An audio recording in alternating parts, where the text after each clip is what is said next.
C'est le 10 juillet 1962, vers 17h15, dans la maison familiale à Hammersmith, à Londres, quand Graham Young, le beau-père de Muriel Young, s'effondre soudainement après avoir bu une tasse de thé empoisonné avec du cyanure de potassium. La cuisine est plongée dans un silence étrange tandis qu'une odeur de café brûlé flotte dans l'air, se mêlant à l'odeur âcre du poison. Sur le comptoir, la bouilloire est immobile, son cri silencieux, comme figé dans le temps. La lumière du soleil qui pénètre par la fenêtre projette une lueur sinistre sur le plancher, où quelques miettes et taches sont éparpillées. Au centre du chaos se tient Graham, ses yeux grands ouverts avec une mélange inquiétant de calme et de curiosité. Graham Frederick Young, âgé de tout juste 14 ans à l'époque, se tient avec une composure inébranlable, son regard fixé sur le corps inerte de sa belle-mère. Ses cheveux bruns désordonnés sont ébouriffés, et ses yeux semblent retenir une mélange de fascination et de détachement. Le sourire brillant qui ornait son jeune visage a fait place à une expression solennelle, ne laissant aucun indice d'émotion. Son corps mince semble presque insignifiant au milieu du chaos, mais une atmosphère de menace pèse lourdement sur lui. Alors que le corps de Muriel gît immobile sur le plancher, les cris de Graham Esmer, Jean, et de son père, Alan, résonnent dans la maison, leurs cris désespérés perçant l'air. Le père de Graham se précipite vers sa femme, vérifiant frénétiquement son pouls tandis que sa mère se précipite vers le téléphone pour appeler une ambulance. La maison est en désordre, avec des tasses de thé se brisant sur le plancher tandis que le monde de la famille s'effondre autour d'eux. Avant de poursuivre, cliquez sur la cloche et abonnez-vous. Nous publions de nouveaux cas chaque jour. L'histoire de Graham Young est l'une des affaires de crime les plus choquantes et les plus intrigantes de l'histoire britannique, et nous allons plonger dans la tête tordue du teacup poisonné. Je vous emmène à l'origine de cette histoire, où nous explorons l'enfance de Graham Frederick Young, un jeune garçon avec une soif insatiable de connaissances sur les poisons. La fascination de Graham pour les substances toxiques a commencé à un âge tendre, et elle l'aurait conduit sur une voie de destruction, prétendant la vie de plusieurs victimes. En suivant le parcours de Graham, nous découvrirons les événements qui l'ont façonné en tueur en série qu'il est devenu, et les méthodes glaçantes qu'il a employées pour accomplir ses actes mortels. Graham Frederick Young, né le 7 septembre 1947, était une personne centrale dans ce cas. Il a été élevé dans une famille aimante dans un quartier résidentiel calme de Londres. La vie de Young semblait normale en surface, mais en dessous, il cachait un secret sombre et sinistre. L'obsession de Young avec les poisons a commencé à un très jeune âge, et elle conduirait à des conséquences dévastatrices. Comme le teacup poisonné, il deviendrait célèbre pour ses crimes odieux. Enfant, Graham Young a fréquenté des écoles locales, où il a montré un intérêt inhabituel pour la chimie, qui allait plus tard devenir un facteur clé dans ses crimes. Sa vie quotidienne tournait autour de son intérêt pour la science, et il était connu pour être intelligent et curieux. Young était également attiré par sa famille, en particulier sa mère, Bessie, qu'il aimait extrêmement. Chez lui, Young passait la plupart de son temps à lire des livres et à expérimenter avec diverses substances chimiques, souvent provoquant des explosions mineures et des accidents. Malgré sa fascination pour les poisons, Young semblait être un jeune garçon normal, curieux et ambitieux. Graham Young était une personne sympathique et relatable, avec une personnalité charmante qui a trompé beaucoup de gens. Il était bien habillé et bien élevé, souvent faisant sentir à ceux qui l'entouraient qu'ils étaient à l'aise. L'intelligence et la sagacité de Young le rendaient un personnage populaire parmi ses pairs. Cependant, en dessous de sa façade charmante, Young cachait une obsession intense et troublante pour les poisons, qui allait finalement le consumeur. Cette dualité de sa personnalité rendait difficile aux gens de le voir comme une menace réelle. Les relations de Young étaient assez complexes, avec une famille étroite et un réseau de amis et de connaissances en croissance. Il faisait confiance à sa mère au-dessus de tout, et elle semblait lui rendre son affection. À l'école, Young formait des liens étroits avec ses camarades de classe, qui admirent son intelligence et sa créativité. Lorsqu'il entra dans l'âge adulte, Young forma également des amitiés avec des collègues de son travail en usine, où il travaillait en tant qu'assistant de production. Cependant, à mesure que ses crimes s'intensifiaient, ses relations commencèrent à se défaire, et il devint de plus en plus isolé. Dans les mois précédant son arrestation, la vie de Graham Young semblait suivre un cours normal, mais en dessous de la surface, il préparait ses prochaines manœuvres. Young avait récemment obtenu un emploi dans une usine de Bovingdon, Hertfordshire, où il rencontra de nouveaux collègues et fit des amis. Cependant, sa fascination pour les poisons continuait à grandir, et il commença à expérimenter avec des substances chimiques plus puissantes. L'obsession de Jung avait atteint un point culminant, et il était désormais plus déterminé que jamais à utiliser ses connaissances pour le mal. Ses collègues n'avaient aucune idée qu'il marchait parmi une bombe à retardement. La famille et les amis de Jung commencèrent à remarquer un changement dans son comportement, car il devenait de plus en plus retiré et isolé. Il passerait souvent des heures enfermé dans sa chambre, expérimentant avec des substances chimiques et lisant des livres sur les poisons. La fascination de Jung avec la mort et la destruction était devenue une force tout à fait consommante dans sa vie, et ses proches commençaient à s'inquiéter pour sa stabilité.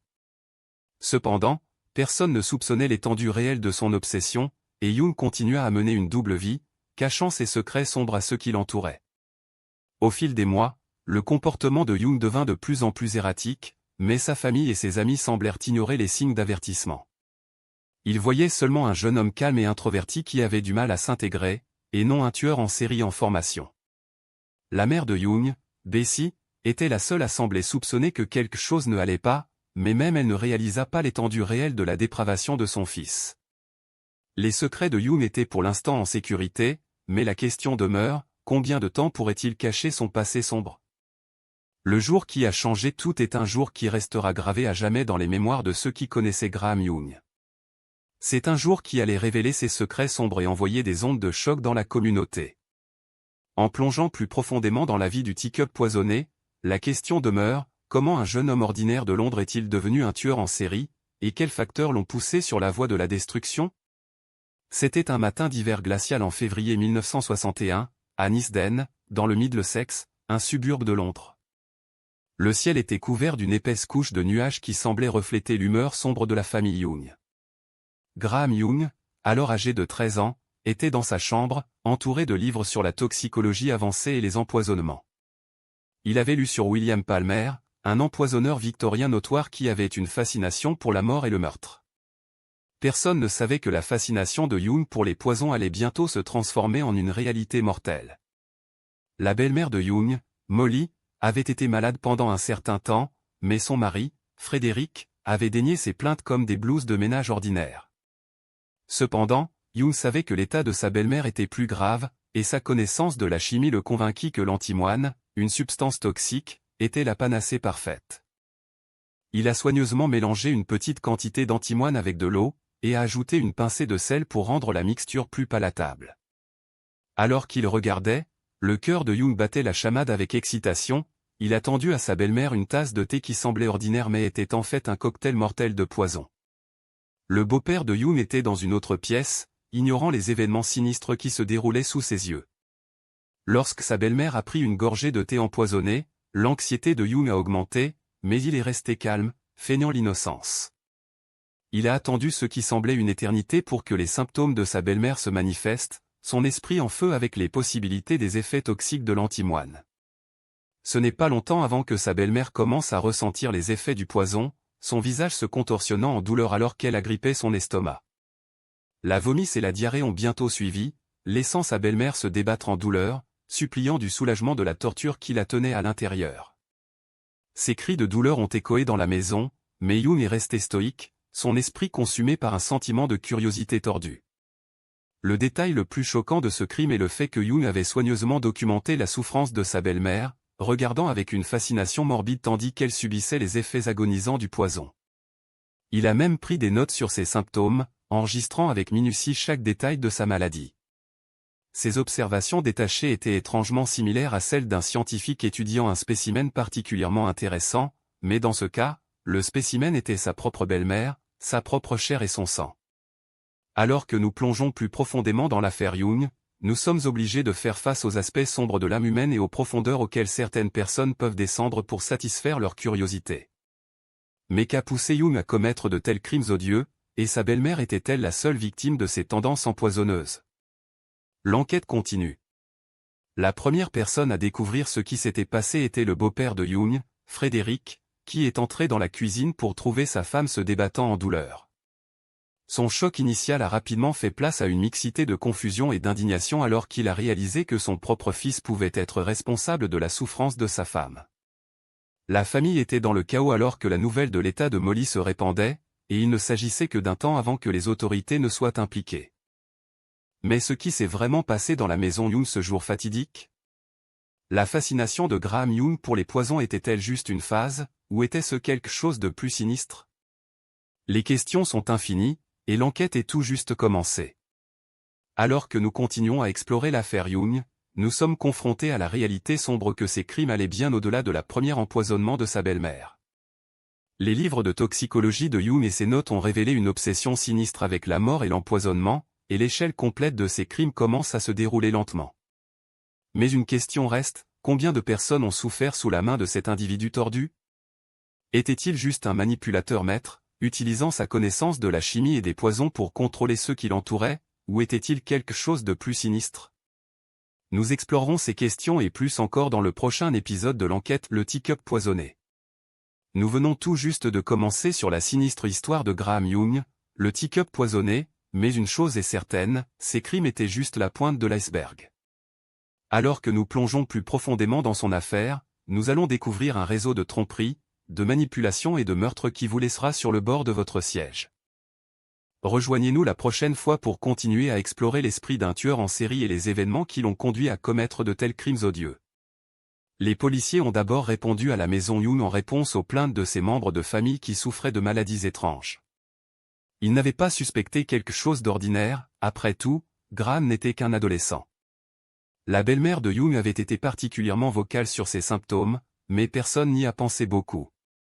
Ce n'est qu'une fois que la condition de Molly s'est aggravée que les policiers ont décidé de se pencher plus en profondeur. Ils ont interrogé Graham et sa famille, mais il semblait parfaitement normal. La pièce clé d'évidence qui a everything changé était un vieux manuel de chimie trouvé sur le plancher de la chambre de Graham. Il contenait des notes détaillées sur divers poisons, y compris l'antimoine et la strychnine. Cette découverte a suggéré que Graham avait une connaissance approfondie de la toxicologie, ce qui a levé plus d'un sourcil. Une enquête supplémentaire a révélé qu'il avait même inscrit à un registre de poisons en utilisant un nom fictif. La belle-mère de Young avait été la première à tomber victime de ces empoisonnements, et cette découverte a solidifié ses soupçons. Au fur et à mesure que l'enquête se poursuivait, quelques noms sont montés à la tête de la liste des suspects. Le frère de Molly, un homme nommé Harold, était l'un des principaux suspects, il avait une histoire de violence et était censé avoir un motif. Un autre nom qui est apparu est un ancien employeur de Graham, un homme qu'il avait licencié d'un précédent emploi. Le père de Young a même considéré lui-même comme suspect pendant une brève période, mais finalement il semblait être dans le clair. Malgré ces pistes, les policiers ont encore eu un sentiment de frustration que l'on manquait quelque chose crucial. La piste qui a gaspillé des mois d'enquête est venue d'un inconnu mystérieux qui a prétendu avoir vu Young acheter de l'antimoine dans un pharmacien local. Cette piste semblait prometteuse au début, mais finalement elle s'est avérée être rien qu'un leurre.